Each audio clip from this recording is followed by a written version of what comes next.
Vale, chicos, arrancamos con este vídeo resumen de funciones. Si os pido el estudio de una función, me tendréis que decir todas estas cosas sobre una gráfica. El enunciado del examen podría ser: haz el estudio de esta función. Esto yo no os lo voy a dar. Cuando os pida el estudio de una función, me tenéis que decir de esta función su dominio, su recorrido, si hay discontinuidades, estudiar el crecimiento y el decrecimiento, decir si hay máximos y mínimos, especificar los puntos de corte con los ejes, si tiene simetría par o simetría impar y si es periódica. Vamos a ello, súper rápido, ¿vale? El dominio de la función. Recordad que el dominio de una función son todos los valores del eje de la x que tienen una imagen en la función, que están representados en la función. Por ejemplo, esta función arranca en el -10, no sé si apreciáis saber este número, pero este número es el -10, el -11, por ejemplo, no tiene representación en la función. El -12 tampoco, el -13 tampoco. El primer valor en el cual la función tiene representaciones es el -10. Y así pasa durante todos estos valores hasta que llegamos al -2. Este valor de aquí, este puntito de aquí, está en el -2, ¿vale? Y luego resulta que hay un valor, el siguiente valor es el -1. Entre el -1 y el -2 la función no tiene representación. La función continúa teniendo representación desde el -1 hasta el 2, me estoy fijando todo el rato en el eje de las x, desde el -1 hasta el 2, porque todos estos valores de aquí tienen representación, y en el 2 continúa, porque tiene representación aquí en el 2, aquí es verdad que no tiene, pero a partir del 2 continúa teniendo representación en todos los valores. Recordad que si esto lo expreso así, no pongo ninguna bolita ni bolita sin pintar, lo que os estoy queriendo decir es que esto continúa en esta dirección. Por lo tanto, el 9 tiene representación, el 10 tiene, el 11 tiene, el 12 tiene, todos tendrán, porque la continuidad de esta función es en esta dirección. Entonces todos los valores así aquí en el eje de las x tienen representación. Entonces, ¿cómo diríamos que es el dominio de esta función? Desde el -10, recordad. Vale, un detalle que no he comentado. ¿Veis que en el -9 he puesto una bolita que no está pintada? Esto significa que este valor de aquí, que es el -9, no es parte del dominio, no tiene representación. Entonces vamos a ver cómo lo especificamos esto. Primer valor que tenemos dominio, desde el -10. Toda la función tiene dominio desde el -10 hasta el -2, exceptuando este de aquí, el -9. ¿Cómo ponemos esto? Recordad que si las bolitas están pintadas, lo especificamos con corchetes. Es decir, el dominio de la función va desde el -10 hasta el -2. ¿Y cómo especificamos que falta este 9? De esta manera, exceptuando el -9. ¿Sí? Ya tenemos especificado este trozo de aquí, desde el -10 hasta el -2, exceptuando el -9, es todo este trozo de aquí.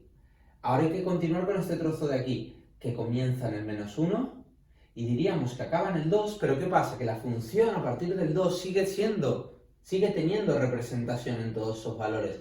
Por lo tanto, no tendremos que hacer un trozo del dominio para este trozo de aquí y otro para este de aquí. Los podremos poner directamente, porque desde el -1 hasta el infinito, esta función tiene representación.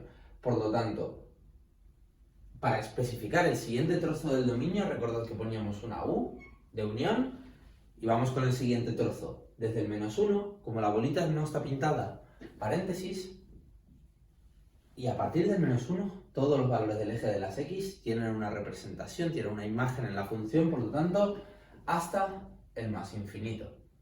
¿Sí? Vamos con el recorrido. Para el recorrido, recordad que hago lo mismo, exactamente igual, pero para el eje de las y. Entonces, siempre arrancamos desde el valor más bajo, arrancamos buscando, a ver, por ejemplo, el -10 no tiene representación, -7 tampoco, -6 tampoco, hasta que llego al -3. Este valor más bajo que de la función cuadra con el -3. Y desde el -3 hacia arriba, si os fijáis, el -2 tiene, -1 tiene, 0 tiene, 1 tiene, 1,5 tiene, 1,9 tiene, 2 tiene, 4 tiene, 5 tiene, 5,1 tiene, así como esta función va a seguir creciendo, creciendo, creciendo, todos los valores del eje de las y a partir del -3 van a tener representación. Por lo tanto, el recorrido de esta función será desde el -3 hasta el infinito.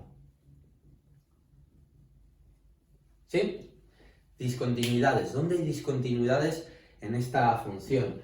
Las discontinuidades son claras. Por ejemplo, aquí, esta bolita de aquí es una discontinuidad. Este valor, este intervalo en el que la función pasa de aquí a aquí, hay una discontinuidad. Digamos que tengo que levantar el boli para dibujarla. Y luego aquí hay otra discontinuidad. ¿Cómo las especificamos?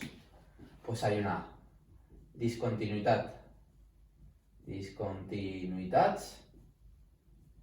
en x igual a menos 9. Recordad que las discontinuidades siempre las especificamos en el eje de las x, en x igual a menos 9.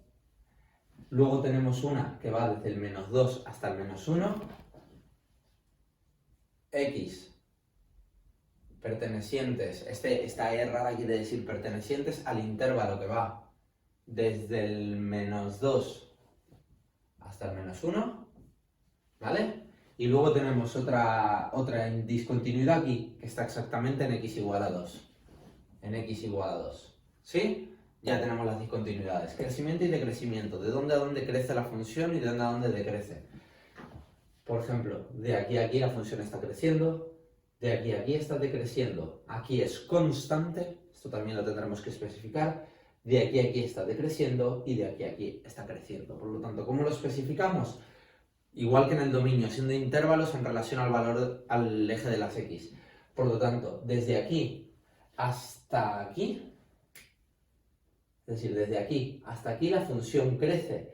Este valor de aquí más o menos encaja en el menos 6, ¿vale? Por lo tanto, la función crece desde el menos 10 hasta el menos 6. Vamos a apuntar esto.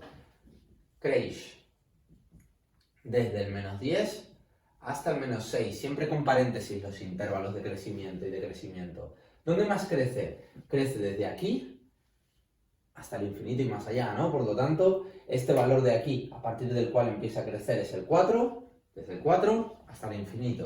Es decir, unión, desde el 4 hasta el más infinito.